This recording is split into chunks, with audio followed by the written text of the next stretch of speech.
Endo Mills. Endurance M. Yeah. Can you please explain to the class, for those watching on the YouTube side of things, what's on the screen behind you? So, that is the big Yoshi. That's it. That's all you need to know. My face blurred out in the corner. That is the big Yoshi. All hail the big Yoshi.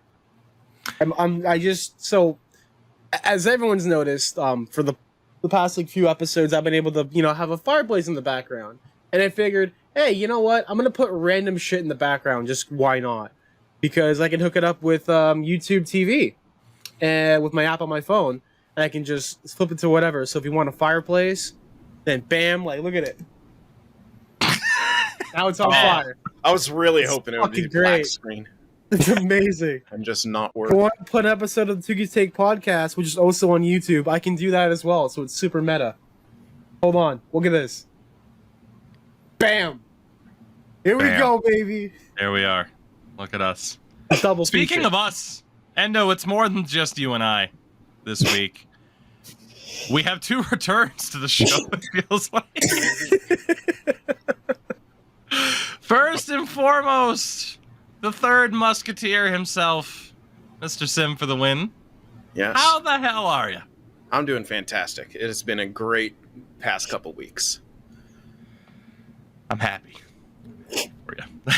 It was definitely one of those things where the last time you were on the show, you mentioned, of course, a certain visitor from Finland was gonna be there for a while, and it's just Endo and I at that point are like, all right, take your time. Don't worry about being on the podcast. I tried last Friday, but yeah, we had some complications, the both of us, but that's okay, because the important thing is that you are here for once, while our guest is. Yeah, it's it's lined up perfectly. The stars have aligned as we welcome back to the show our collective best friend, writer for the Las Vegas Sun, of course, and longtime Twitch subscriber. Thank you again, Danny, for 3 years. Mr. Danny Webster back again as we look to talk all about the Pacific Division ahead of the NHL season. Danny, I'm so glad you could make it because you had a very busy day yesterday. Did have a busy day, about a 12-hour day, but all good in the sports world. And of course, I'm not going to miss hopping on the show, especially if this is the first time Sin and I are kind of seeing each other face to face too. So it's a good day for all. I do got to say, you missed his most important accolade, which is the dedicated writer for our 2K10 franchise modes on Twitch. Yeah. The funniest bastard with a pen, man. You know what? There are just some nights where, the minutes are ticking by slowly and you're like, what kind of evil concoction shit can I come up with at 10:30 at night, 1:30 Eastern time? And you know what? Video game recaps on a 2K10 franchise with names of players that I don't remember at this point because it's all a blur is usually the best way to go. Yeah. The Ottawa Pizza Party. Long live the Ottawa Pizza Party. That was great. Oh, man. But yeah, it's funny Rest because in peace, the Goocher. Oh, that was who I was He'll be back. The Goocher. He'll be back. Goocher. I was like, what was the guy's name? Oh yeah, we shortened it to one name or one word. Gooch. Gooch. I still have the Gooch emote on my fucking on my Twitch. It's great. Oh man, that was good. Well, again, he'll be back someday. Although with NHL 24 on the horizon, we'll have some eShield to play. We might need some recaps from the ESHL, the hijinks that we get into in the next week and a half, a week, right? Yeah, oh my NHL gosh, 24 is out in about a week, so that's. I have so much to do. Yeah, don't we all? But yeah, Danny, it's funny though because yesterday for you, right? Because obviously it's like people on the show will know you as like, oh, okay, ready for the Vegas Sun covering the Golden Knights, but it's not just the Golden Knights. Like you have been busy all summer long covering the Vegas Aces of the WNBA. Yesterday you were at the Raiders-Steelers game for Sunday Night Football, which what a fun game that was to be That at, was I'm sure. thrilling. I've never seen Galaxy Brain showcase in one 5-minute setting than I did last night. It was incredible. Are you enjoying the Josh McDaniels experience that so many Patriots fans had to endure for years and years? I can gladly say I could care less because no one cares about the Raiders here.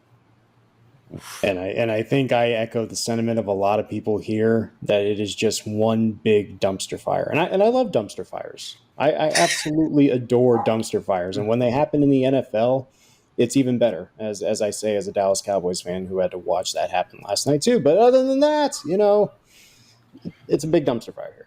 So I gotta ask, because my dad's a big Raiders fan in general, and obviously followed them a lot. I grew up in the Bay Area, and so with the Raiders now, they don't have like that end zone people of everyone dressed like crazy pirates with like makeup and face paint. Is that like not a thing for the Raiders anymore? I don't think I have seen the black hole like once. So glad they moved out of Oakland. Yeah, I think they left it in Oakland. They do have crazy people dressing up in Darth Vader garb, and other skull and skeleton like clad. But I do not believe that they are all. I think it's because the road team's fans outnumber the Raider fans 60-40 or 70-30 to where I don't think they can have an area designated for the black hole. Rough. Very similar story with what's happening with the Rams in Los Angeles. I don't know if any of you guys saw footage from their game against San Francisco, where it was a sea of red when it's not supposed to be. But hey, don't worry. The Oakland Athletics will work in Vegas. Where the Raiders didn't, the Athletics, they'll work out. Don't Sell worry. the team. Baseball. Sell the team. Yeah, sell the team. I don't even know where they're going to put the stadium at this point. They've listed like 5 different spots to put that stadium. Just put it on top of T-Mobile. I don't care at this Put it on point. top of the MGM Grand. Put it on top of the I, for one, am shocked that the heir to the Old Navy fortune doesn't know what the fuck he's doing. The Oakland Athletics, the Arizona Coyotes of Major League Baseball. With that, though, like I said, on today's show, we're going to be breaking down the Pacific Division, running through the 8 teams, and kind of giving our general thoughts on the clubs and whether or not we think they will do better, worse, or about the same than they did this past season. But before that, you know what it is. We have a couple of viewer questions to get to, so we need to mention, of course, that this podcast is brought to you by our lovely friends at Manscaped.com. I want to remind you that you can use code Tougie, Tougie, for 20% off your order and free shipping. Again, from our fine friends at Manscaped.com, the pinnacle of men's grooming, whether it's the Performance Package 4.0, of course, the Beard Hedger Pro Kit. It's in. That comb holding up? Does it have durability? That comb is absolutely beautiful. It is just, keeps everything good and in place. They have everything that you could need. Manscaped.com. Proud sponsor of the Tougies Take podcast. But with that, we'll get to a couple of these questions, and we'll see how it goes. The first comes from Undertaker 22345. Who is the worst captain in the NHL today? So, how do we define it? Like the most unlikely captain, or that's the question. Like, how do you define the worst captain? Because in a lot of ways, like, we don't know what the hell goes on in that locker room, right? So, like, even if you're going off of like, oh, who's the worst captain from like a name value perspective, if you wanted to say like Kyle Okposo, there's a reason why Kyle Okposo is the captain though of the Sabres. So maybe you go from a skill perspective in terms of, it's like, honestly, it might be Kyle Okposo at this point, just because he's been around for a long time and fought off a lot of injuries to still be an active player. Adam Lowry for the Jets, he's a middle six player. This is just a mean question. What But it had to about be Jacob Trouba? We Oh have yeah, an he's the captain. We have an answer. Tumba. I mean, he's also the answer to the question of who's the most overpaid captain. Yes. So he's got 2 boxes checked already. Why not? Although, isn't Okposo still making $6 million? No, he signed a new contract, I believe, at the That's right. start of this year. I'm gonna double check that really quickly, but I'm pretty sure he just signed. Yeah, he's only making $2.5 million for this year now. So It's not bad. that's not too bad. I'll say Boone Jenner because I always forget he's still playing. Boone Chevrolet. Boone Jenner. I was going to say Jared Huh. Spurgeon, but I don't think Jared Spurgeon deserves that kind of slander. I agree. But he's not like the worst, as in worst person. It's just when you think of captains, it's like he's like the heart and soul captain, I suppose. But he's not like doesn't stand out. He's not the Crosby, the Stamkos, the Ovechkin in terms of name value. Yeah. Yeah, I could see that too. I like the Trouba answer. Sin's had a history on this show of agitating Rangers fans, so by us collectively nominating Jacob Trouba, I feel like we're starting off on a high note in that regard. From Wheelchair Hulk, who is each of your team's version of Alex Daig? A player who was very hyped up pre-draft but turned out to be a bust. They must have actually played their rookie season for your team. And a caveat, Endo cannot pick Tyler Biggs, and I cannot pick somebody from the 2015 draft. There it is. 2015 draft mentioned. Let's go. Let's go. Oh, Start the man. bingo cards, everyone. I'll give everyone a second to try to put the thought in, because obviously there's a lot to think about. But yeah, your team's Alex Daig, a very hyped up player heading into the draft that did not turn out to be him. This is It is tough tough. for me because for a lot of the existence of the Sharks in my memory, they were competing in the playoffs. So it's like they didn't have the hype prospects. I have to probably go back to the 90s. Probably, yeah. You know, names that come to mind for me, it's you know, I trying to think about Bruins, like especially early Bruins first round picks. It's tough because, as Sid mentioned, like they have been competitive for the vast majority of my life. Like you would even go back like pre 2015 first round picks, Dougie Hamilton, Tyler Seguin. I mean, the name that comes to mind for me is the 8th overall pick in 2007. I mentioned that draft nearly as much as I mentioned 2015, and that is Zach Hamel, or Hamel, I believe it was, Hamel. who was picked between Jake Voracek and Logan Couture. Ooh.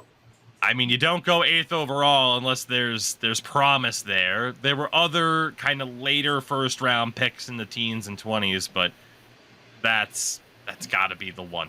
You know, a player 8th overall in a first round that had players selected later on, such as David Perron, Max Pacioretty, defensemen such as Ryan McDonough, or how weird is this? Noted Boston Bruin Kevin Shattenkirk, which is still weird that he's on the team this year. Yeah, for me, it's got to be Zach Hamel. Anyone want to offer to go second? I think I got one, and because I grew up a Dallas Stars fan, the only one that comes to mind wouldn't be brought to mind now is Val Nichushkin. That's fair. He didn't pan out for the. He definitely was never for the Stars what he is now for Colorado. No.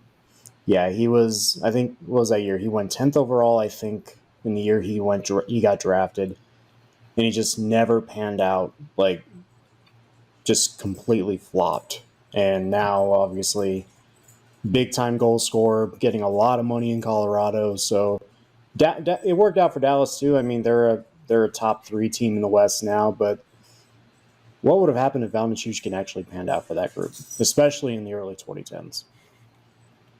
I was looking at his numbers here. As a star, 30-point guy, goes back to Russia for 2 years, comes back to Dallas, 10 points in 57 games, leaves for Colorado, couple of okay years, and then 21-22 had 52 points in 62 games, and last season had 47 points in 53, a career best pace. So, and then whatever the hell happened this off season, guy's a bit of a weirdo. I think it's the best way to put it. But noted Stanley Cup champion Valerian Nichushkin. Sin, anybody come to mind for you for the Sharks? Yeah, there's a few here. It's kind of tough because one of the ones I have in mind is noted third overall pick Brad Stewart.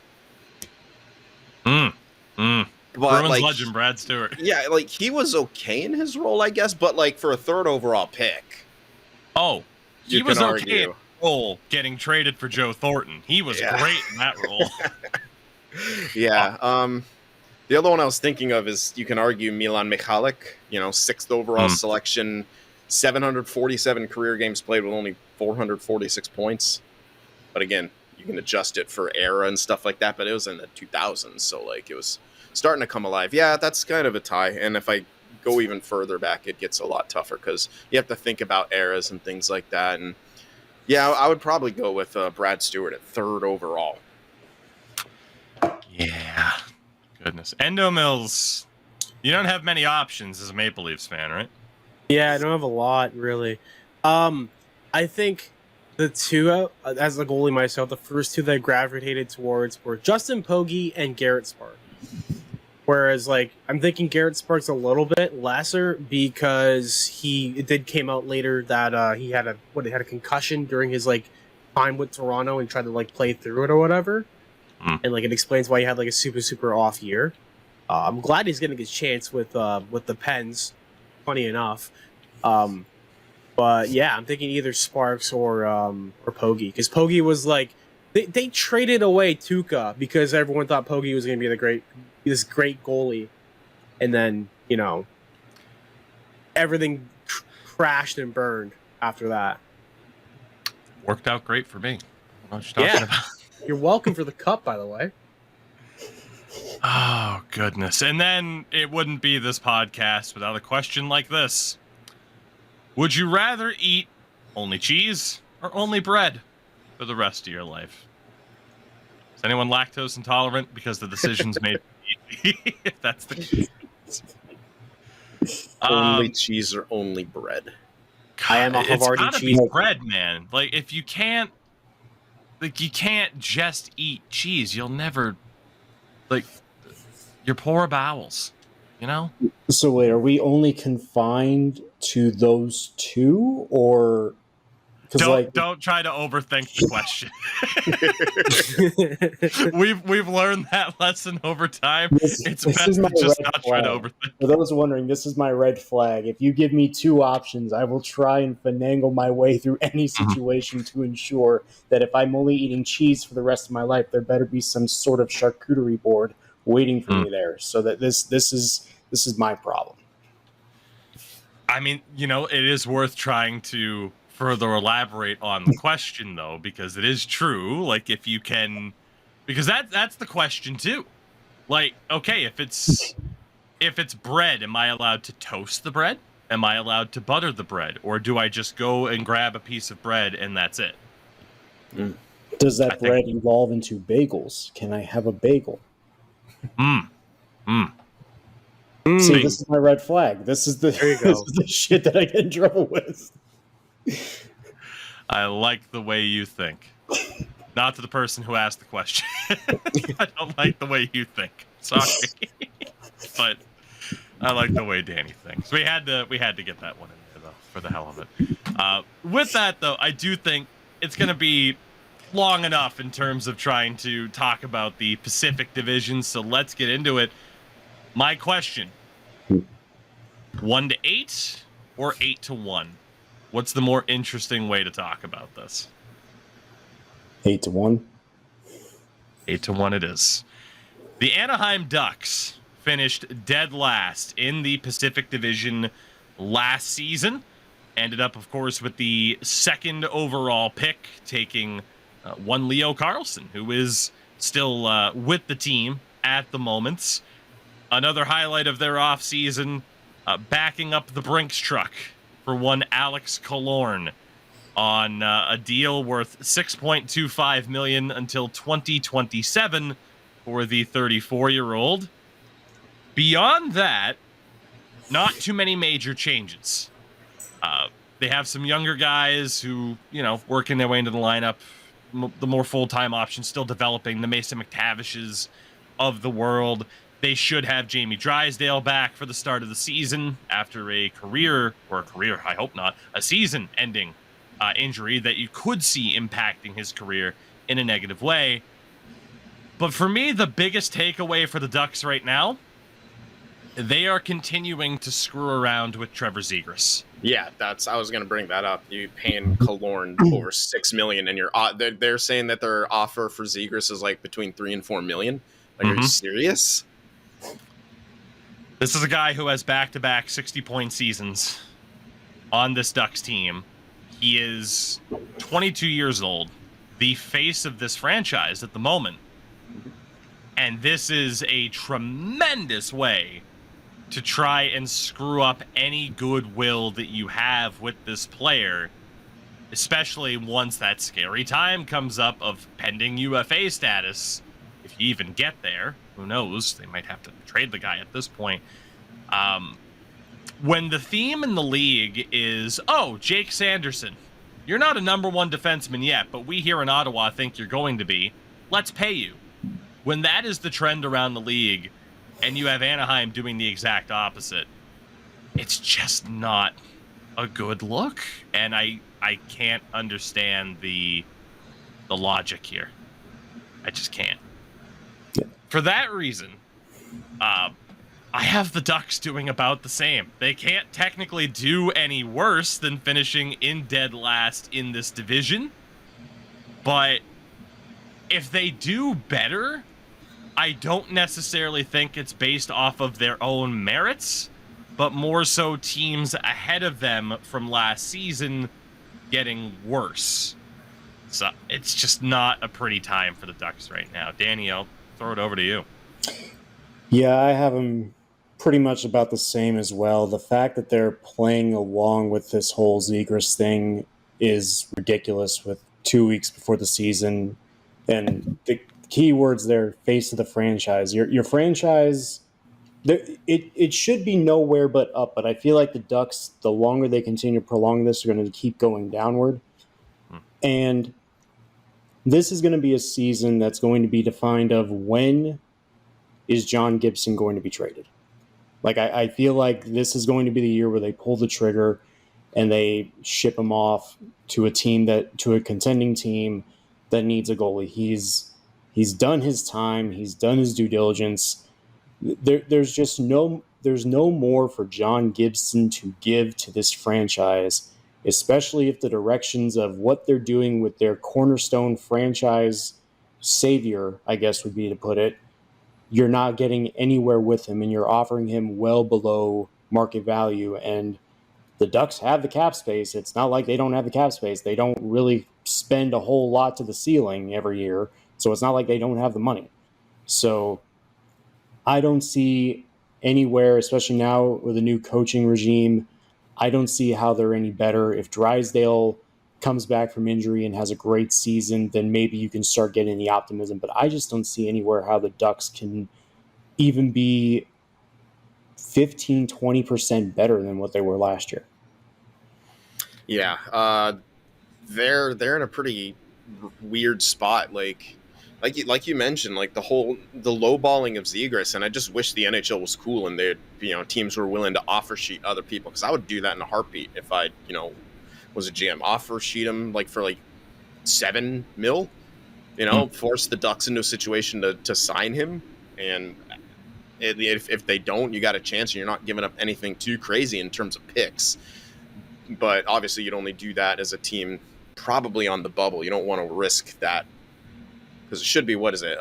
Like in that range for this year, that's like first and a third, I believe, right around that $7 million mark Something for like compensation. So Yeah. I would say that's worth it, especially for a bubble type team, because Trevor Zegras is sick, and I don't know what Bob Murray's doing. Like the franchise itself, they were so successful when they were, had the Getzloffs and the Perrys, and they signed all those guys long term, and they enjoyed success because of that. They won a cup with those kind of guys way back in 2007 or 6. Anyway, but yeah, I just don't get it, and I think I agree. They might get a few more points than they did last season. McTavish, if he makes the team, which he should, could probably give him some boosts here and there. But yeah, like they might get a few more points, but I think they'll be higher in the standings simply because there's one team in particular who's going to be absolute ass. We'll get to them in a second. Oh my I do God. want to note two things, and Endo, if you have anything to add after this, let me know. If not, hey, we can move on. Number one, I love the potentially Freudian slip of Bob Murray as the GM, who, of course, was there with the Ducks for a long time. Their current GM, Pat Verbeek. Oh, yeah. Yeah. Who's been there for... I always think Bob Murray when I think the Ducks. Right. No, I don't blame you for that at all. As we should. In terms of cap space, Endo and I talked about this on the last show. Yeah. There are 4 teams who could theoretically right now afford Trevor Zegras without a follow-up move. The Anaheim Ducks have the most cap space in the league at $16 million. But they're nickel and diming Trevor Zegras. You have Chicago with just under $13 million, and I still say, man, you add Trevor Zegras with Connor Bedard as your 1-2 punch down the middle. Exciting, at least. At the very least. The Buffalo Sabres with $8.7 million. And that idea of down the middle, Tage Thompson, Dylan Cousins, Trevor Zegras. Flip the order if you want to. And then the other team with $7.9 million in cap space, the Nashville Predators, who, again, you have Trevor Zegras and Ryan O'Reilly down the middle as your 1-2 punch. Certainly do worse and would certainly help keep Nashville a little bit more relevant than what they might be. We'll talk about them in a future edition of the show, of course, but they're in a pretty weird spot. And actually, a third thing I thought of, shout out to the Ducks for completely brutalizing John Gibson's trade value, because there's no way they're getting as good of a return on him now as they could have a couple of years ago. Exactly. So I was going to say really quickly, I mostly said everything last week about the Ducks that I want to say today. It's since they won the cup, they haven't really had an identity. It was kind of like they've won it. What do we do now? Everyone either left to go get their own cups on different teams, or they just kind of stayed put because they got paid a lot of fucking money. Ever since Timu left, it was like, okay, cool. Now we have nothing. And now we're just going to trying to put something together and have something work. You had your best prospect at the time, then it was Frederik Andersen, and you traded him away. And then you could have done the exact same thing with John Gibson and got the exact same, even better return, because arguably John Gibson, I would say, is a better goaltender than Frederik Andersen. Fight me for that. But now his value is completely tanked because he's got injured so many times. Like, you put so much strain on a goaltender, they're going to eventually just break. They're not going to literally be as strong. He carried that team for so long. Like, he carried that team into the playoffs and then got swept by the Sharks. And that was the last hurrah for Gibson. He was good in that series too. In that sweep, it's pretty rare that you get swept and the goalie's pretty freaking good still. But yeah, it's unfortunate that that's the way it's gone. But yeah, exactly. Anaheim Ducks not looking too good. Sin, did we get your answer? Better, worse, about the same? Yeah, well, I mean, I think they may have a few extra points.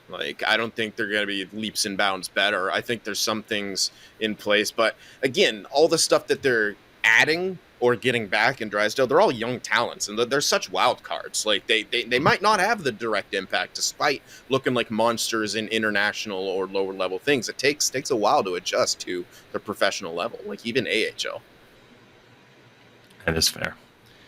With that, we'll move on to the team that finished in 7th in the Pacific Division last season.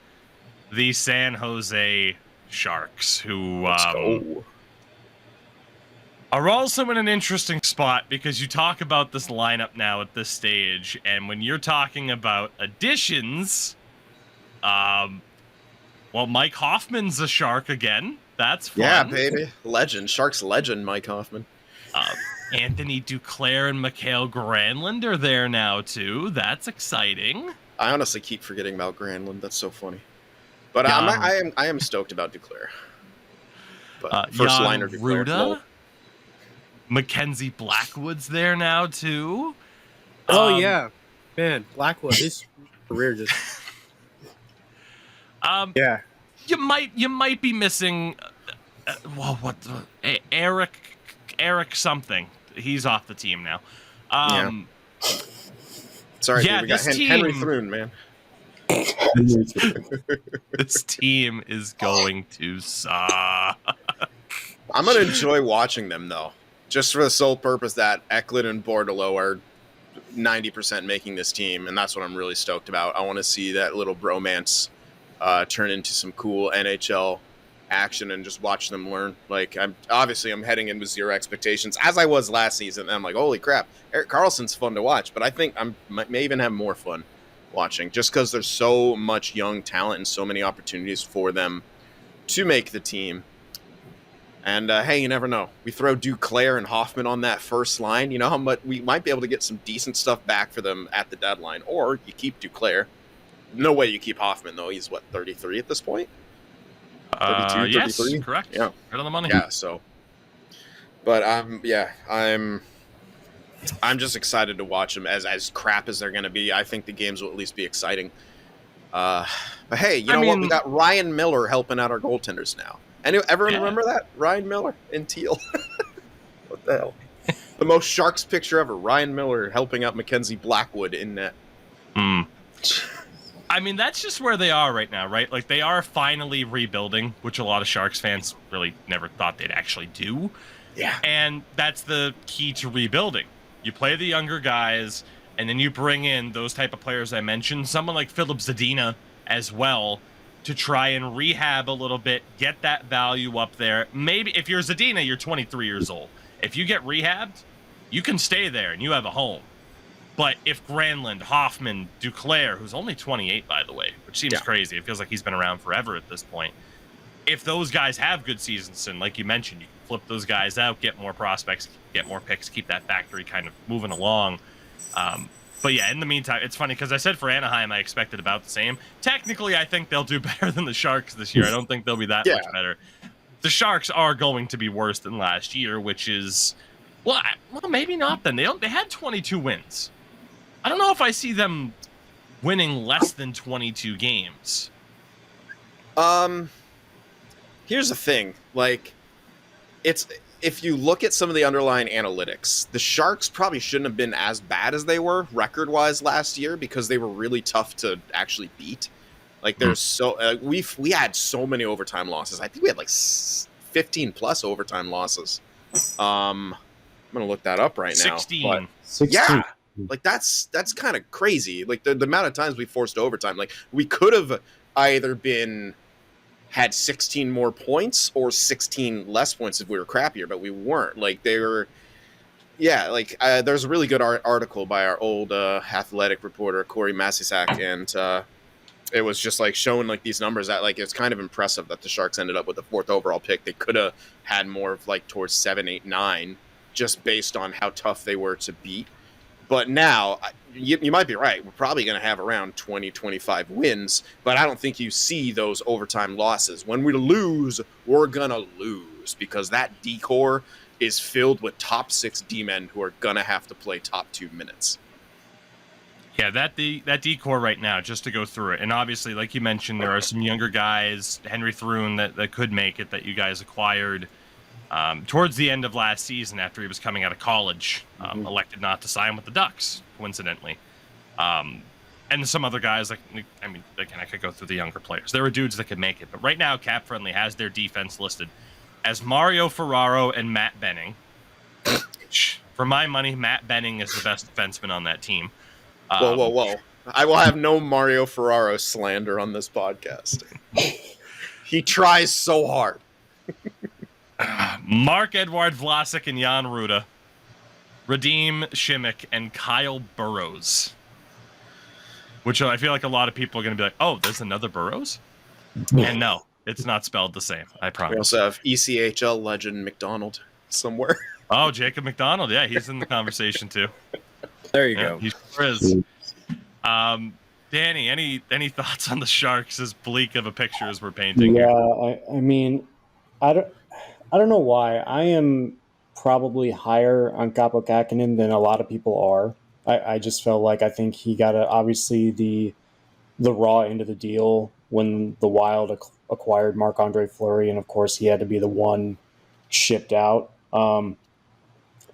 There's just a lot of work that needs to be done, and you hope that after you traded away Timo Meier that you can use those assets to kind of start this build. And it's going to be a rough couple of years. It's just crazy, and I don't say this as like the Golden Knights centric person here, because I'm far from a fan from that team since I'm around them so much, but it's just crazy how it was only 4 years ago the Erik Karlsson saga was shaping the Pacific Division and how it was going to change the complexion between the Golden Knights and the Sharks. And here we are after Erik Karlsson has such a monstrous season, a Norris Trophy winning season, and now the rebuild is settling in for the Sharks. It really is crazy just to see how quickly that drop-off came after that 2019 season, and just to see where they're at now. And they've got good pieces. Obviously, you hope Philip Zadina can eventually get his life together and get his body together to where he can produce at a quality NHL level. And of course, William Eklund, I think, is someone that Sharks fans should be very excited to watch going forward. But this is going to be the rebuild has probably begun 2 years ago when they fired Pete DeBoer, and now it's going to be rough in Northern California for sure. Sin, any final thoughts on your team and how you're feeling about the season? Any other players that you're looking forward to?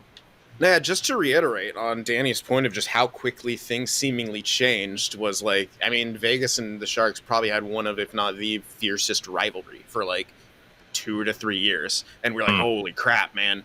And then all of a sudden it just seemingly ended in a heartbeat.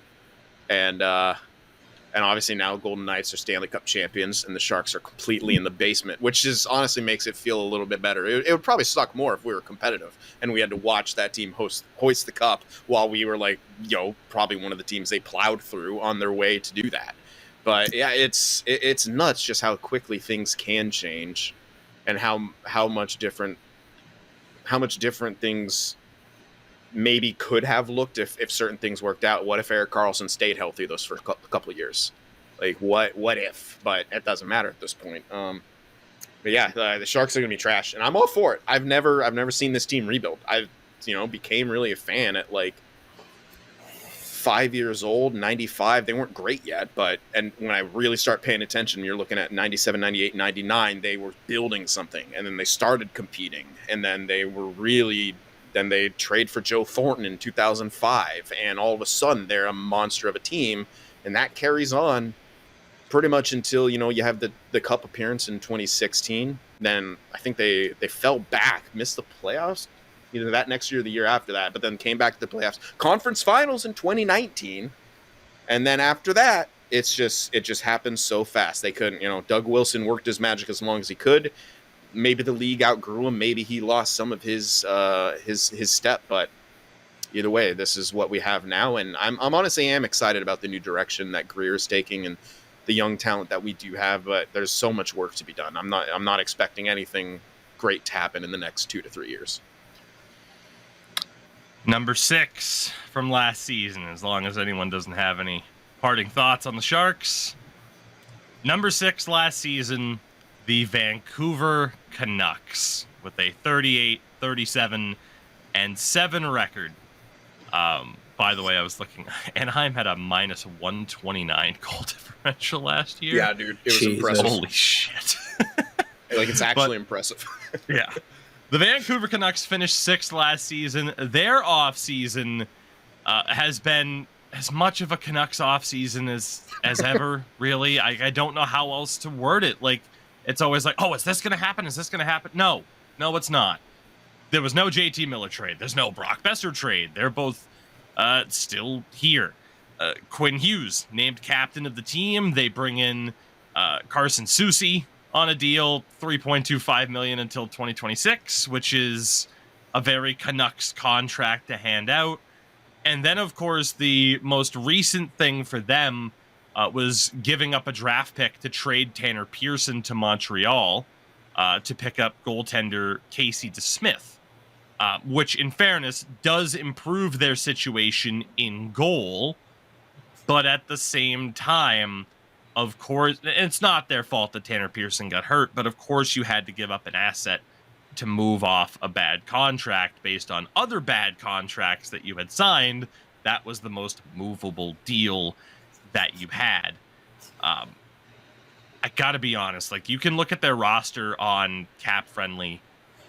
I still don't see it. I just don't. I think there's just too many weak spots all around that team. And, you know, when you're bringing in Casey DeSmith, who had a .905 save percentage on Pittsburgh last season, to be like, he can shore things up for us. I don't know what that says. I mean, granted, Smith had better years before that, but yeah, I just don't know what to make of a team that has, and this cap hit is nuts. There's 7 listed defensemen on Cap Friendly right now are making $26 million against the cap. Those 7 defensemen are Quinn Hughes, Tyler Myers, Philip Hronek, Carson Soucy, Ian Cole, Jack Rathbone, and Matt Irwin. Matt Irwin? Sharks legend. Oh, there you go. Irwin's legend. You know? Oh my god. I didn't think Matt Irwin was even in the league still. That's telling, isn't it? I don't know what to make of this team, and the problem is I don't see them getting better either. Because at the end of this season, Elias Pettersson's an RFA. But at the end of this season as well, the Oliver Ekman-Larsson dead cap buyout goes from $146,000 to $2.3 million against the cap. Jesus. And then the 2 years after that, it's $4.7 million against the cap. And then 2 more years at $2.1 million. Yeah. They just need to retool again, Tougie. They just need to keep retooling. I feel bad for Canucks fans because this perpetual retooling, you are at risk of wasting a cornerstone defenseman like Quinn Hughes and a cornerstone forward like Elias Pettersson. Where if you get the right core of talent around those 2 guys, you could do something here. Pettersson's going to be 25 in November, by the way. Yeah. How have they done nothing with him yet? He was great at, like, since 19 or whenever the hell he came into the league. He was like, yeah, 2018-19. He has 17 career playoff games, and they all came in that 19-20 Canadian deal at the bubble playoffs, which counts, but at the same time was a bit wonky. Outside of that, in their typical division, they have never made the playoffs with Elias Pettersson on their team. It's crazy to think that the best run that group has had was probably the second half when Boudreaux came in. Mm-hmm. And it's just never materialized after that. And now you got Rick Tocchet, who I don't think he regrets leaving Turner, but I got a feeling he's going to regret leaving Turner in about 30 games into this season. I mean, he might get a nice little going away present from the Canucks to go right back to TNT. Yeah. So, you never know. I just don't see it with this Canucks team. I don't. I can't imagine them doing much better than what they did last season. I certainly can't imagine them pushing for the playoffs. I mean, is it possible when you have some of the high-end talent and still some of the younger talent like a Höglander and a Polt Colson that could take big steps forward this year? And if Thatcher Demko puts the team on his back again, could it happen? Certainly. But in terms of this team, I don't think they want to be in that position of, hey, we could make the playoffs and then be facing a 1 seed or a 2 seed and like, oh God, okay, well, can we pull off a miracle here? It's not where they want to be, but that's very much still the conversation that they're in as a bubble playoff team. I do feel sorry for Canucks fans because it's painful. It is painful to watch promise be completely squandered. And much like Endo mentioned in when it came to the Ducks, how it just seems like they don't have an identity. The Canucks are similar in that fact, in that because for the last, honestly, I'll say since the Sedins retired, I feel like they don't have a direction. They don't. They cannot decide what they want to do with their franchise. Like, they're insistent on, like, all right, we're going to push for the playoffs. Oh, this isn't working. Well, we just need a little retool. Oh, the retool's shit too. Let's just retool again and push again. Let's trade 3 expiring 1-year contracts for a defenseman who's completely fallen off, who has 3 or 4 years left on his deal.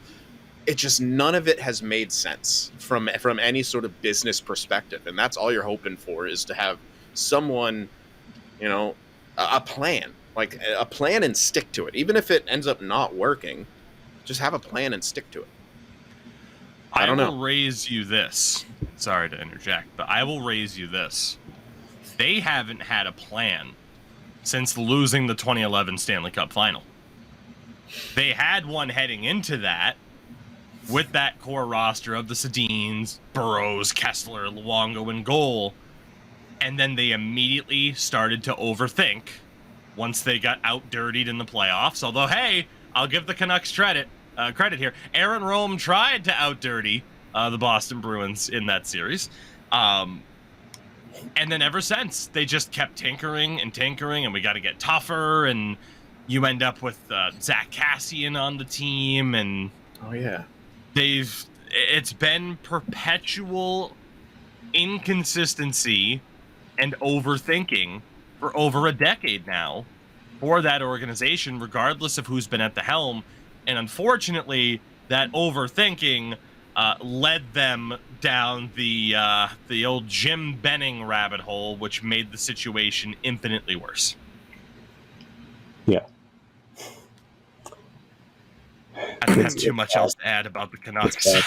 I hate to paint such a rough picture for some of these teams in the Pacific, but if the shoe fits. Although I do wonder if it's not this year, next year, like how much does JT Miller want out? Like, I know the can was kicked a couple of years ago, but because of the contract dispute, but he got 99 points when he signed going into his contract year, puts up 82 points this year. Like, he's pretty much the bulk of your offense outside of Pettersson and, a healthy Besser. Does he try and get himself out of Vancouver? Does he try to force his way out with a trade? I mean, I don't know how many teams are going to take on that contract now, but I think of that as like, between him and Pettersson and a healthy Besser, who are you relying on offensively to carry the load? And if he gives you another season like that and the Canucks aren't even sniffing the playoffs, then I don't know what you do there. Yeah, so by the way, that JT Miller contract kicks in this year. 7 years, $8 million cap hit, full no movement clause for the duration of the contract, with a modified no trade for the last 3 years, 15 teams. Yeah. The time to move him was before that deal was signed. It just was. Yeah. Again, like, they were a team that had 83 points last season. Nowhere near good enough when 4 teams in your own division put up 100 points or more. Yeah. I just can't see it getting better. Unless Demko goes out of his mind and he's healthy. Becomes a But god. even then, like you're asking Demko to go back to bubble Demko in order to get there, and I just don't see that happening. Yeah, for the reminder for those who might not remember, he had 4 playoff games in 1920, had a .985 save percentage, Yeah. with a .64 goals against average in those appearances. Yeah, he was good. He was really fucking good. Almost knocked out the Golden Knights all by himself. It was insane. And following that, .915 save percentage, .915 save percentage, and last season was a .901. We mentioned a different goalie earlier on. Man, that is eerily similar to John Gibson. And just the idea of how much he had to try to carry that fucking team, and eventually that freaking levee breaks, and it's just, you can't do it anymore. Yeah, that's a common thing with Vancouver, I guess. A lot of teams, really. They did the same thing with Luongo. Dan Schneider. He literally... Dan Schneider. Not Dan Schneider. Corey Schneider. Oh, Corey Schneider. I said Dan Schneider, not Dan I just said Dan Schneider. Like, Jesus. But yeah, it's just... I guess a lot of teams are more concerned about, winning when they can, and then not really giving them, support. Hell, fucking Carey Price literally... That man cannot play hockey again because of that cup run. Like, he got to the final and literally... That man is broken. Unfortunate as it is. Put him in the trash. Get it, press, number 1 goaler. We sent him down to the minor for training. He let in 5 goals on 2 shots. He's terrible. God, if there's one thing I love, just to derail about Carey Price real quick, the one thing I love about that cup run is this right before when he came back, they're like, oh, we're going to put him for a conditioning stint in the minors with Laval. And it was a bad game. And then everyone wrote him off. The entirety of the Montreal media was like, he's washed, he's done, everything's over, give up, pray to God, nothing's over, like tabarnak, calice, all that shit. And then he takes him to the cup run to the final. And then everyone full 180 switches. He's a god, I'm doing all these things for him in his honor of his name. And yeah. Terrible mic quality and all. I love your French impression. That was great. Merci beaucoup. The team that finished in 5th in the Pacific last season on 93 points, the Calgary Flames. One of the most bizarre seasons last year in the aftermath of the Matthew Tkachuk trade. Jonathan Huberdeau suffers the largest points fall off, I believe, in NHL history, from 115 to 55 on a year-on-year basis, and that was before his new contract kicked in. Yeah. Starting this year, he goes from $5.9 million to $10.5 for 8 seasons with a full no movement clause and a no trade 12 teams in the last 2 years of the deal at 30 years old. They have Elias Lindholm on an expiring deal, Mikhail Backlund, Hanifin, Tanev, Zadorov. They got a lot of expiring deals. They didn't really bring in any talent outside of Yegor Sharangovich, but that was in the Tyler Toffoli trade, which a lot of people would view as a loss at face value. Time will tell. They are another team where you're looking at what younger talent can step into the lineup and step up. And outside of that, oh God, what are we going to do if it's not looking good? It's just very, very similar to a certain Canadian cousin that we just talked about. Canadian teams, man. I feel so bad for Ryan Huska. Like, what is he getting himself into? Like, after the whole Daryl Sutter's debacle, and color me shocked if anyone thought that was going to last more than one successful season. But just there's a reason why at the start of the offseason there were all these reports about Calgary players wanting out and they wanted to be traded. They wanted the culture there is not great. The stadium situation or the arena situation has been going on for God knows how long. They have no idea what's going on there. Now they have that reconciled, yay, but still you're hoping that Huberdeau picks up where he left off. Of course, you got Lindholm, who's one of the best two-way centers in the league, and you're opening for guys like Dylan Dubé to pick up, and then Jacob Markstrom, you hope he returns to form. It's just a whole giant mess for Calgary, and I really don't know if they're going to be better. There's probably going to be a drop-off, but I'm in that area where it's like, is it that much of a drop-off, or is it like a colossal drop-off? Because they're not going to make the playoffs either way, so it's kind of like a scale there. It is good in a positive way that, okay, you have a different coach, you have a different GM in Craig Conroy at this stage, former player for the team as a part of that 04 Cup run. But how long is it going to take how long will it take until you see the effects of the new changes? Is Ryan Huska as a coach going to be able to kind of unlock what Jonathan Huberdeau once was?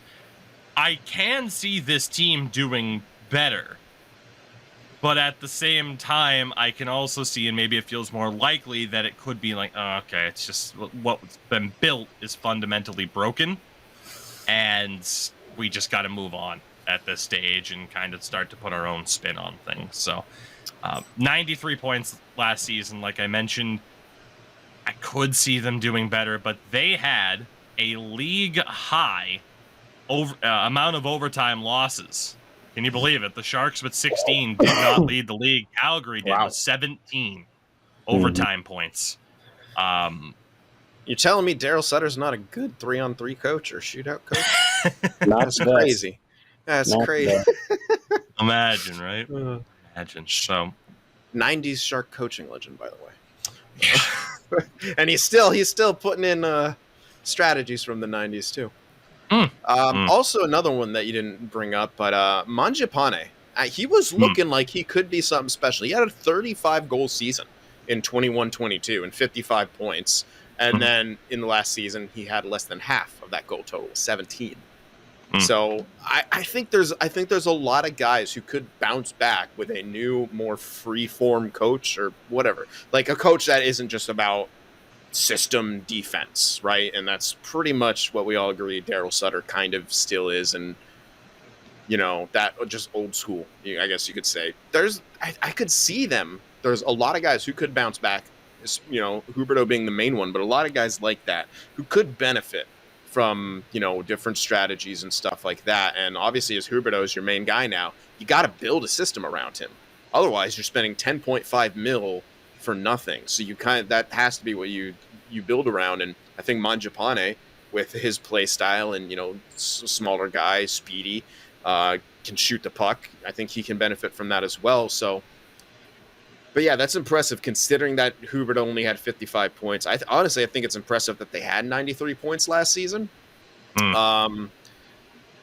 So it's hard to say where they're going to end up. I think a lot has to go right for them to make the playoffs, and that's never a position that you want to be in. Hey, it's great, that they got so close to the playoffs, but you know what helped out a lot better? Them not putting out fucking Nick Ritchie in a crucial playoff bound situation in the shootout. You put out a guy who he obviously has hands using in the NHL, but you put out a specialty player in a situation where you need the score, and your reasoning is, he scored on him before. Daryl Sutter, yeah. Yeah, like, you're talking about, 3-on-3 archaic stuff. Like, I'm sure Daryl Sutter's a great guy. He has a ranch. He has horses and all that stuff. Yeah, you forgot about the ranch. I didn't forget about the ranch. Oh, man. And just, I'm sure he's a great guy. Great, awesome guy, but there's, coaching archaic. Like you said, Mangiapane went from, a 35-goal scorer. They definitely needed a fresh set of, eyes on there to really assess everything. Man, The ultimate qualifier of morals. Do you does have he a have ranch? a ranch? Does he have a ranch? Nothing will Send ever him to be the Ryan ranch. Getzlaff. Nothing will ever be Ryan Getzlaff's chicken coop. I forgot about that. That was incredible. The team that finished in fourth, I can't add any more to that. The team that finished in fourth last season, the first of the 4 playoff teams from the Pacific Division, the Seattle Kraken, who had 100 points, won their first ever playoff series as well in just their second season. Not too many changes to this team either. Slight changes on defense. You lose Carson Soucy, you bring in Brian Dumoulin. Goaltending as well, still looking like it'll be Grubauer, and it could be Drieger, could be Joey Decord as the backup. It's pretty much running the same team back and waiting to see kind of if Shane Wright is, right for the NHL at this stage, or if, hey, maybe there'll be that exception for him to play in the AHL this season. I don't really see any reason why they couldn't make the playoffs again. I mean, unless, a couple teams from the Central step up to really compete for that wild card spot this year, I certainly view it as more likely for Seattle to replicate what they did this past season more than I view it as likely that Calgary takes that step up and wins 8 more games compared to Seattle last year, or for Vancouver to step up, or Anaheim, especially from freaking 58 points to 100 in terms of the difference between them and Seattle. So I would have Seattle as about the same, if not potentially better, due to the team that we'll talk about after them maybe falling off a little bit from where they were last season. Take it away, somebody. I don't have too much to add about Seattle because, again, another team that hasn't made too many changes. The Pacific Division seems to be set up that way this year. Yeah. Go ahead, Sin. Oh, that wasn't me. That was me. Oh, that was Yeah, it's all good. Go ahead, Endo. It's all right. We get It's green. mistaken for the other person all the time. It's cool. Yeah, we look alike. Yeah, we. Whenever I hear the podcast, I always figure, I wonder who's talking right now, and then you never really know. Yeah. What was I gonna say? Jesus, now I forgot. You got me there. God damn it. Meanwhile, Tougie's camera's freaking out, turning green, and this door's opening. It's the ghost of 2015 coming to get you for talking so much smack about it. Had to let the dog out of the room and tried to be stealthy about it with the green screen. The one thing I will say about Seattle is Shane Wright. This is gonna be his year with the team, no matter what. They already said there's no point in him going down with the CHL because he technically does have a year of eligibility, but they're like, there's no point. It doesn't make any sense for him to go down there. So he's guaranteed to be either playing in the A or the N. It just matters about how he's going to be utilized because, one of the things was when they had him to bring him up, their team was already on a roll. Their team was flying through. So if Shane Wright can activate and figure out his game in that top level in the NHL, that team could get even more deadly. And I could see them even placing higher than third this year, at least second, even not first in the division. I will also say my boy Ty Nelson signing that ELC this offseason. Congrats to you, Ty. Hopefully, I know you're probably. I mean, hopefully you make it out of camp. You probably won't get into your North Bay, but proud of you. I will mention Matty Beniers. Was really good for them. I say he gets better, and that just improves the roster for a team that didn't make too many changes. I can 100% see them being better next season. And again, I really like their defensive core too. They don't have that big scoring threat. It's more of contributing to offense by committee, but they're all really good two-way players. That's how they found success, in the playoffs. And, if as we're basing this just on regular season, I can 100% see them finishing higher in the standings than they did because they're a good mix. They already have a great core. That's most of it's still in their prime. They're not too much regression across their roster. And you have Beniers, who had a great rookie season. He won the Calder, right? Yeah. Won the Calder and should get better, all things considered. And he should have bigger impact. And then, as Endo was saying, Shane Wright, who is pretty much a lock to be on the roster. Who's to say what kind of role he plays? Who's to say how good he's going to be? But, I mean, he's got a chip on his shoulder, right? We all remember the draft debacle and Montreal fans freaking out that he stared at him or whatever. And, like, hey, chip on the shoulder can be good or bad. I say in this situation, I think it could be good. But it depends on him. It depends on how he's utilized and what he's going to do in his power to be an impact type player. Yeah, I would actually argue, I think it's going to be very difficult for Shane Wright to crack this roster, especially with the additions that they made in the offseason. You bring in Pierre-Edouard Bellemare, who's going to be your fourth-line center. You could bring in Kyler Yamamoto. You had Eli Tolvanen come in last year and go on this scoring renaissance. That was a great addition for them. Bjorkstrand is obviously going to be very good. And then, your top six, there's really no weaknesses out there. The only one I can think of is if Burakovsky isn't healthy, then I guess that's probably where Wright kind of slides right in. The big question for me, and he had his moments last year, but I just don't know if Philip Grubauer is the guy. And that's where I'm kind of sold on that, because their defense is great. Like you said, Sin, I love their defense. I think Vince Dunn is ready to take that next leap as like a number one scoring defenseman. He had a great year last year. And they've got some great complementary pieces around them on the blue line.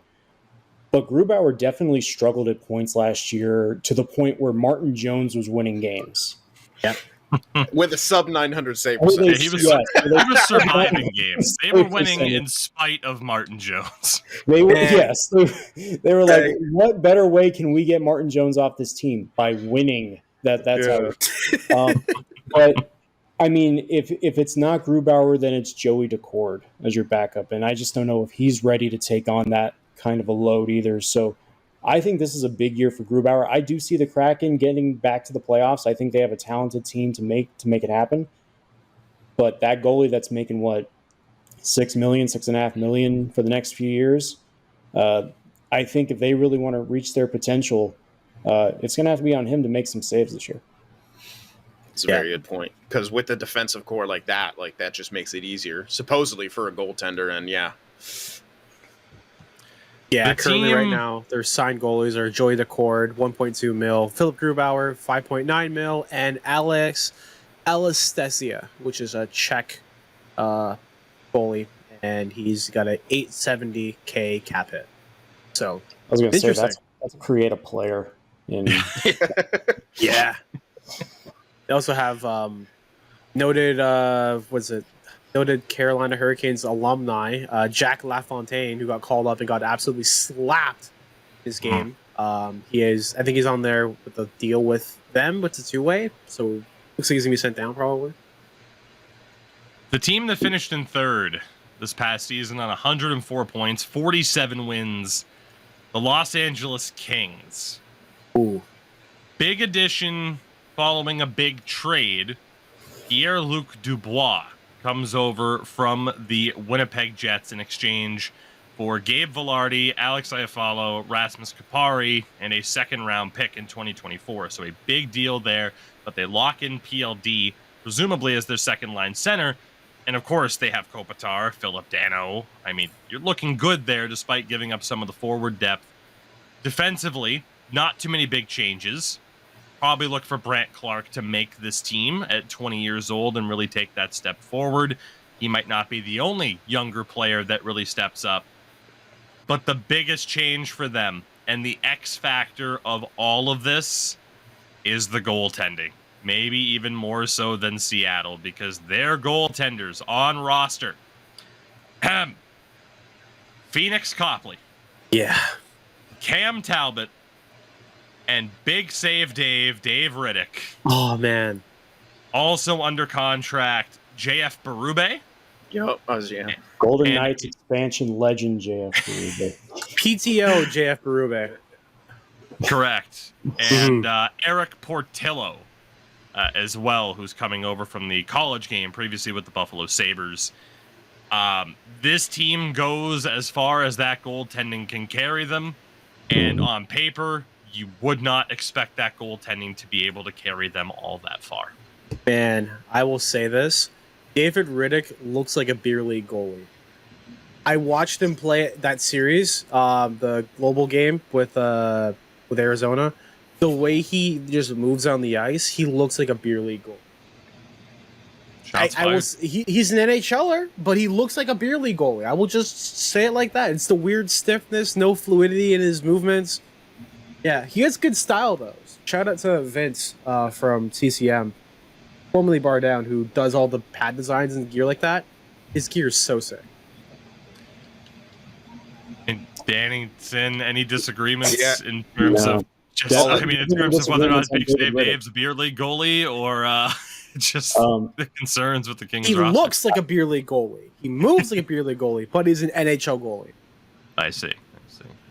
You can dream Exception too if 100. you want to make it to the NHL, is what Endo is saying. The biggest question I have with the Kings this year actually revolves around a certain former number 2 overall pick. Damn it. Where does Quentin Byfield fit on this team? Yep. Yeah. And I thought, before they acquired Dubois, 3C would be great. He's not a 4C. And he struggles playing on the wing. But now you have 3, arguably, 2 shutdown centers, 3 if he, put some effort into it, could be 3. But this is a big year for Quentin Byfield. And I don't know how long the experiment lasts when you're talking about a team that's trying to contend. I don't know if you're trying to hope that it eventually breaks through when the rebuild supposedly happens in LA, but this is a big year for Byfield, and if he doesn't show some consistency, I do wonder how long that leash is. I think there's still a playoff team. If Talbot stays healthy, they've got a shot, but the window is obviously closing, but for as long as Kopitar is playing well, and if Doughty can play, 20% serviceable defense, there's something there. But this is going to be a really big year for Quentin Byfield. They have a lot of those younger guys, the Byfields, Anderson Dolan, Alex Turcotte, Akil Thomas. Like, there's a lot of those younger guys where it's like, all right, you're kind of, Byfield's obviously a little bit younger, but you're getting to that point where you want to start seeing them break through and really be kind of impact players and take away the jobs from the veterans that are on that team at this stage, the Trevor Lewises of the world. Mm-hmm. It's a good question, though, at this stage where, right now, Cap Friendly has Quentin Byfield on the top line left wing spot alongside Kopitar and Adrian Kempe. If you can't make that work, even if you're a natural center, if you can't put up decent numbers next to Anze Kopitar and Adrian Kempe, it does start to raise the question of, like, all right, what is your situation moving forward? Yeah, just to add on to Danny's point, because that was exactly the same thing I was going to bring up is, where's Byfield going to fit in? He has 33 career points in 93 career NHL games. He's now 21. This is when you expect those guys who are high picks, and second overall is, about almost as high as it gets. There's just so much hype around him, and it's just not working so far. And if you're a team like LA who made the playoffs, you have Kopitar who's 36 and Drew Doughty who's 33. You also can't really wait for people. If you want to get back to the playoffs, you can't wait. Like, Kopitar just signed that new deal, and it's freaking team friendly. 2x7 for Anze Kopitar is exceptionally team friendly, and you're hoping to make a push. You're hoping for one more. And honestly, the Kings have done such a good job rebuilding in a quick amount of time to be able to have this window.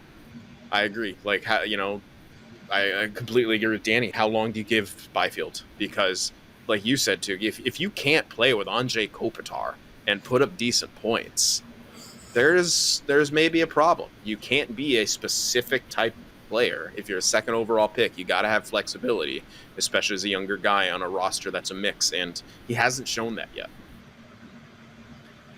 The team that finished in second in the Pacific Division last season on 109 points with 50 wins, the Edmonton Oilers, who are Still the Edmonton Oilers. I have pointed out the theme of not too many drastic changes. The hell is the only thing I can say with this team. They did bring in Connor Brown on a show-it deal at this point.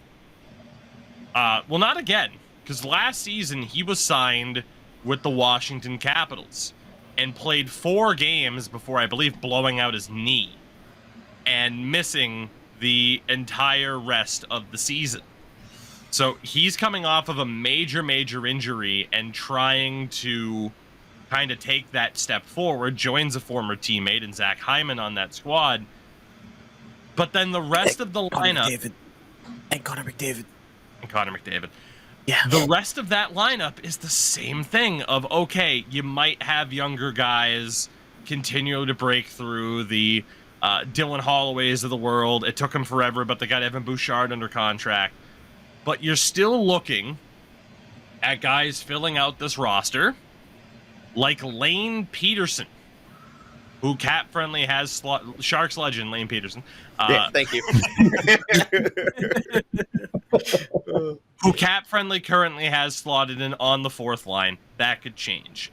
You're still looking at Vincent Desharnais on the defensive side of things.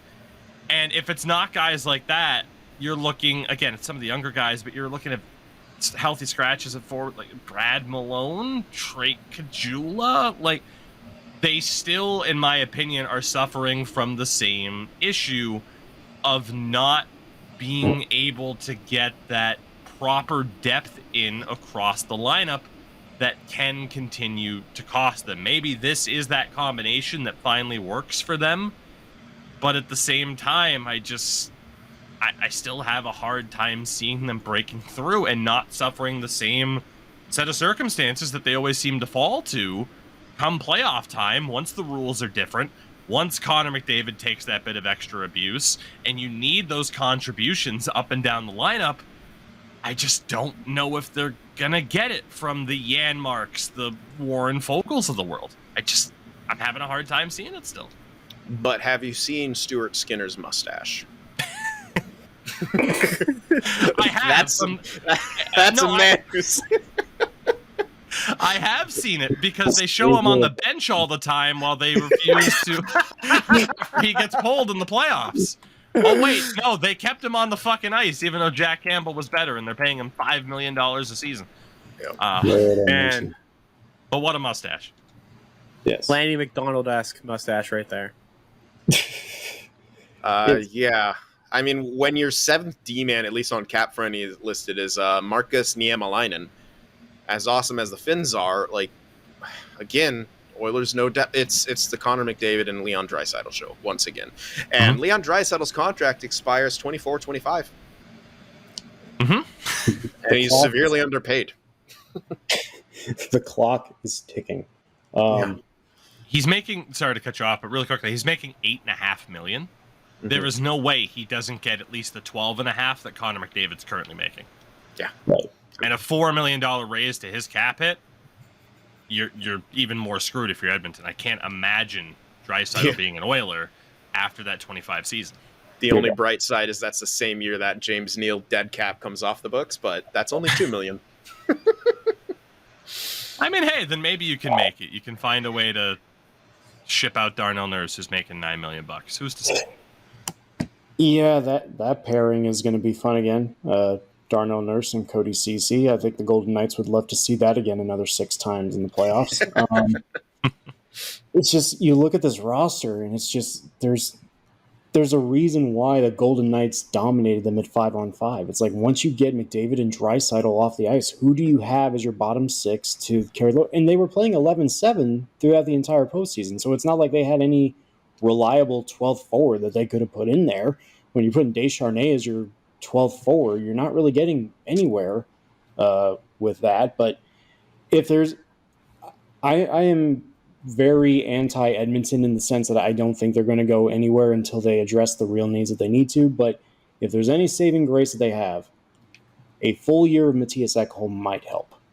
I don't know if it's going to fully help them, get them over the hump, but I do think the way that Ekholm and Bouchard play together is an encouraging sign, but obviously you can't play them both 30 minutes a night when you're paying Darnell Nurse $9 million or however much it is dollars. So you have to 925. So I think a full year with Matthias Ekholm is going to help that D-core a little bit.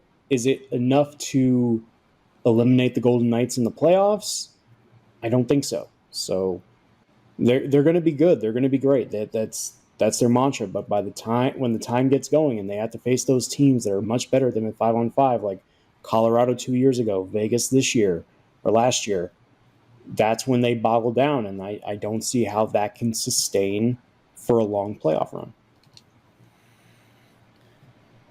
And last but not least, the team that finished in first in the Pacific Division last season, and then went all the way and did the thing.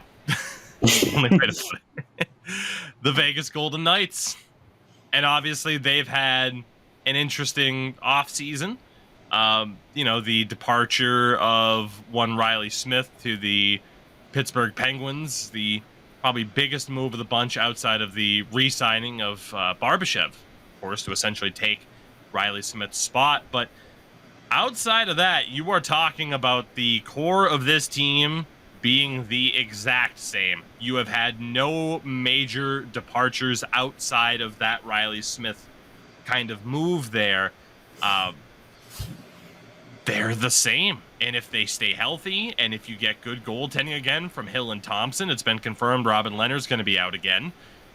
There is no reason why the Vegas Golden Knights could not put on a repeat performance of what they did last season.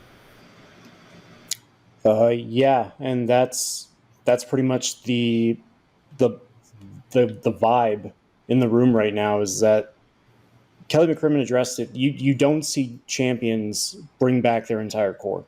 When Tampa Bay went back-to-back, they rehauled their bottom six. When Pittsburgh, when they went on their run, they overhauled. I think Colorado did a little bit of overhauling as well when they won 2 years ago. You don't normally see that. And this group is probably it helps to win. Don't get me wrong, but it is a very tight knit group. It is a very it is a locker room that gets along with everyone very well, and they all have that belief in each other. I mean, when you got 36-year-old Alec Martinez leading the league in block shots, that's somebody that they can rally around, and they firmly believe in Aiden Hill and Logan Thompson to be the tandem going forward. I don't expect one to get more starts over the other. I think in a perfect world you get 50-50 between them. But the big caveat is Mark Stone's health. If he can stay healthy now with 2 back surgeries. He admitted on Pat McAfee's show that he fractured his wrist in Game 5, the night that he had a hat trick. Now, he says that is not as big of a deal as he portrays it to be, but it's Mark Stone, and he's a madman in of itself, so it doesn't really surprise me that he downplays it. But if he stays healthy, that's going to be the key for the Golden Knights if they want to repeat, because he was on pace to have the best year of his career last year before the back problems kicked in again. And I talked to him last week, and he said, this is the best he's felt in 3 or 4 years. And if that's the case, that's Selke finalist Mark Stone. That's a close to 80-point scorer, Mark Stone. And, if he's doing this on a line with Chandler Stevenson and Brett Howden, while Jack Eichel is projected to do crazy things this year, yeah, there's hardly any reason for me to think this team can't do it again if they stay healthy. It's The only problem is they're not allowed to do it again. Yeah. Because I don't know if I'll be in Finland this time to ease the blow. So, but yeah, I mean, and I mentioned it the last time I was on the podcast here, and I said to you that this is the most deep team I've seen in a long time, as far as all 4 lines going, all 3 DPRs going, and they're bringing everyone back. The only one, like you mentioned, that they have to change is who's going to replace Riley Smith on William Karlsson's line. And there's a competitive battle going on in camp between 4 guys who have the chance to win that spot. So if that team continues to roll 4 lines and 3 D pairs and 2 reliable goalies, it's a tough team to beat.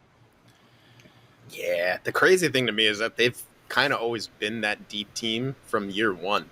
Mhm. And they recognize how efficient that is, and they've made good use of it. As much as I give them shit for how they handle certain players being traded and how those players find out, it's it worked. Here's the thing: like, my narrative doesn't matter. It doesn't matter how brutal it is. Doesn't matter how it looks at the end of the day, because they just won. A lot of people are going to copy them.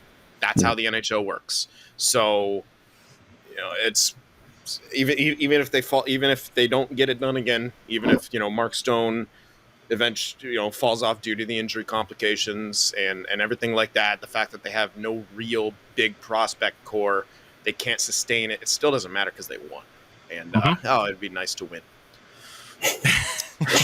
Wouldn't it? To your point, like, that is the key, right? Like, it does not matter what happens from this point on. If they suffer a lot of injuries this year, and then at the end of the season, Martinez decides to retire, or Mark Stone is just never the same due to another injury, it doesn't matter. You roll with the punches because you won. That's what it is. Like, I always think back to the Bruins winning in 2011. Yes, I got to mention it again on this show. I always think back to that because then they made it back for 2013. And then after that was, oh shit, we got to start stripping away pieces. The Johnny Boychucks of the world ending up on the Islanders. And then before you know it, the Bruins are missing the playoffs 2 years in a row.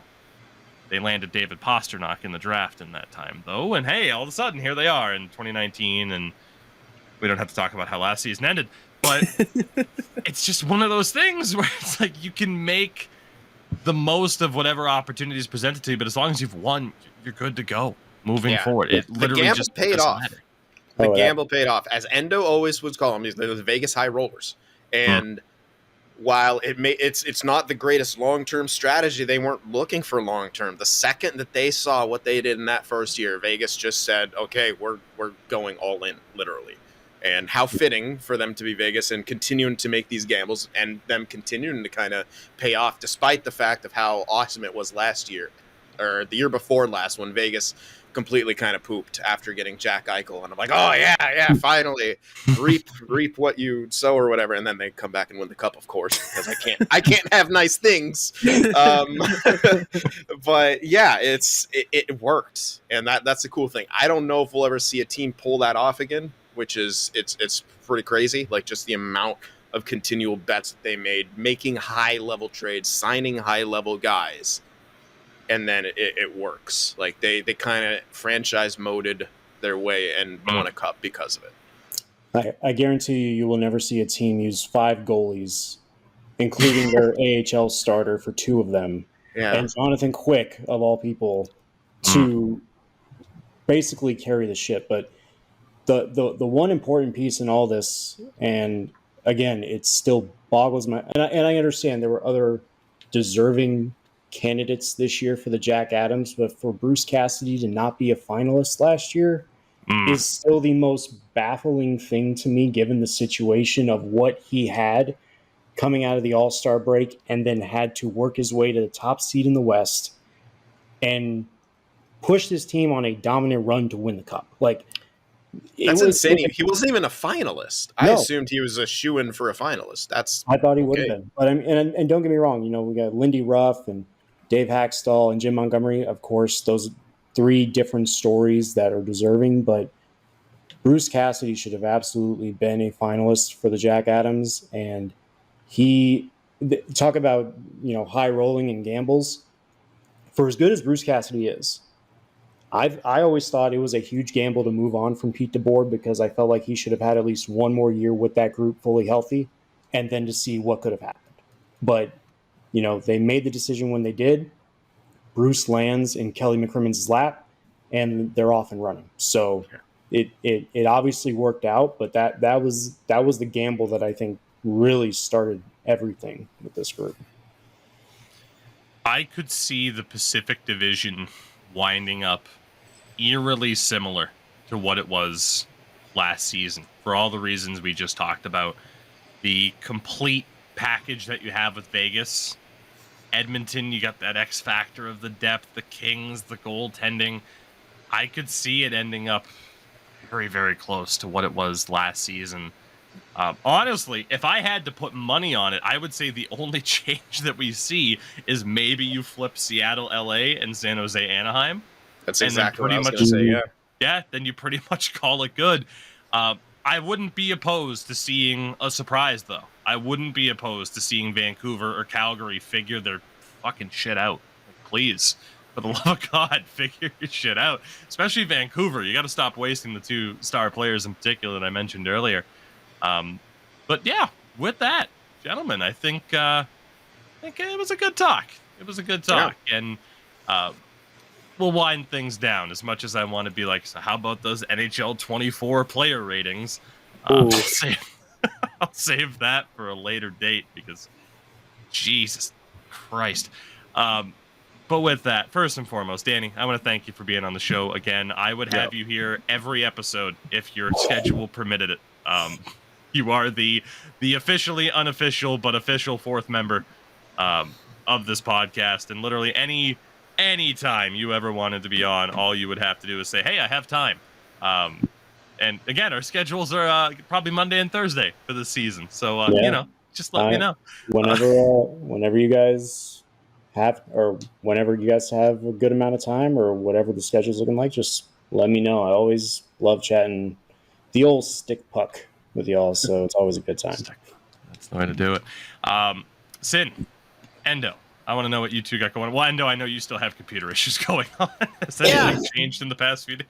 My motherboard, man. My motherboard is dying. That's what you get when you cheap out on buying a $100 motherboard. I can't even speak. It's affecting me that much. $100 motherboard with like a $20 rebate. Don't do it. Always make sure the motherboard's the second most expensive thing you buy, except for the graphics card, because I gotta go save up some money and spend for that. Actually, honestly, my camera hasn't crashed so far this whole entire recording of the podcast, so that means that my USB hub's working, which is good. So I might stream later, not today, but sometime rather on this week, and make content. I'm mostly just waiting for NHL because Pro Clubs is fun, but NHL is like the bread and butter that I want to get going and get the ball rolling with. So yeah, there's that. You can find me. You know where to find me. It's Endurance Am on everything. That's good. Sin, what do you got going on? Same old stuff. Still doing that franchise mode and waiting for NHL 24, and hopefully that the gameplay is good enough, as I suspect it will be, for me to make my triumphant return to be a pro and not get sick of it after like playing 5 games and then come back to it months later and be like, it's okay. So yeah, that's it. And I don't know when I'm going to upload it, but it's nearly done. My Skyrim series, a role-playing series modded to hell. Super excited. Zombie apocalypse in Skyrim. Let's go. Get the Macho Man dragons in there too, or no? No, because I don't play with dragons. I've beaten that game so many times. I do the alternate start mod, and I never activate the main quest. No shouts, man. Hard mode. Yeah. Quick NHL 23 story. Found out the other day, Logan Thompson and Aiden Hill have been playing a lot of NHL 23 together, and I learned that Logan Thompson is a big rage quitter because Aiden Hill whooped him 5-0 the other day, and I guess he turned off his PlayStation, and Aiden didn't hear from him for about an hour. So that was something good to find out in the locker room the other day. That's amazing. A true gamer, man. I'll put the call More out ways there. than one. Logan, you belong on our Eshel Club. Anytime. You'll fit right in. Yeah. And Danny, of course, you can find on Twitter at Danny Webster 21, and of course, consistently at LasVegasSun.com, covering everything Las Vegas sports. As I mentioned, the Aces, the Raiders, and of course the Vegas Golden Knights upcoming season. Is there anything else that I'm missing, Mr. Webster? No, I think that's about it. There you go. So with that, everybody, a big thank you once more to Danny Webster for being on the show. We will see a lot more of you this season. I am going to take advantage of your generosity as much as possible, because I love talking hockey with you. And with that, this upcoming Friday, we have to move it to Friday instead of Thursday, because I have a wedding food taste test to go to. Like, Hey, that's important. it is important. We know what we probably want to pick, but you still got to try the food first before you're like, all right, It's yeah, the it's that. experience, yeah. I don't know why I expected you to be like a food test, like they're just feeding you spoonfuls of things, you have a bib on and everything like that. I got one huge piece of advice for you when it comes to that, because there are going to be times where you're going to eventually get your plate of food, right? Because it's going to be like 45 minutes after everyone else has gotten their food, because you have to take like 35 million pictures and all that. Mm-hmm. Make sure you get as many Tupperware containers as possible to take the food home with you, because you will not see that food again after 5 minutes. I am still pissed to this day that my wife and I could not finish any of our food because they just took it away while we had to talk to everybody. So plan the storage container promptly. Duly noted. Bro. My wedding, I'm gonna take pictures with the food in my hand. I don't give a fuck. I love eating. That's my personality, is just eating. I mean, I gained a bunch of 20 pounds for the pandemic just from eating. Yeah. Photo, nice with beautiful wedding photo. Me and my beautiful fiance, wife, whatever the fuck I want to call Paulina, and just like big plate of fucking chicken noodle soup or whatever. Plate of chicken noodle soup, whatever. Just anything, just right there. Borscht in my hand, just going, having it. That's right. Two things, and no one's saying that. This past April, I got to meet up with two of my groomsmen who I hadn't seen in a little bit because, different schedules, living in different places.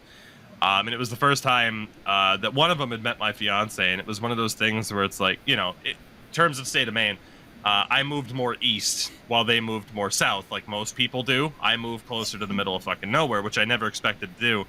And it was one of those things, as I was explaining, like, yeah, I never really, expected to move that way, but shit happens. And she just looks over at me and she's like, hi, am shit.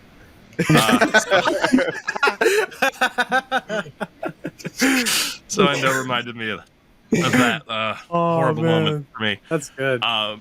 This upcoming Friday, September 29th, we will be breaking down the Atlantic Division in similar fashion with good friend of the channel. You have heard him on the Twitch side of things before with some lovely GeoGuessr in the past.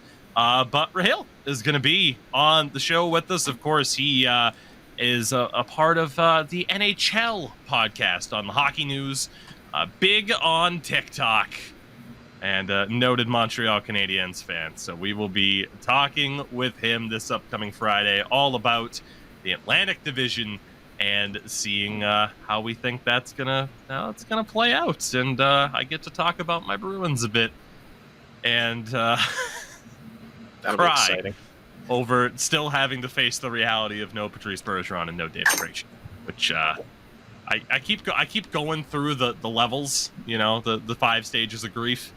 I just keep repeating the cycle. Common. Yeah, like I hit acceptance, and then the next day I'll be right back at stage 1. Yeah. Oh, it's grief. It's not very fun. Grief, acceptance.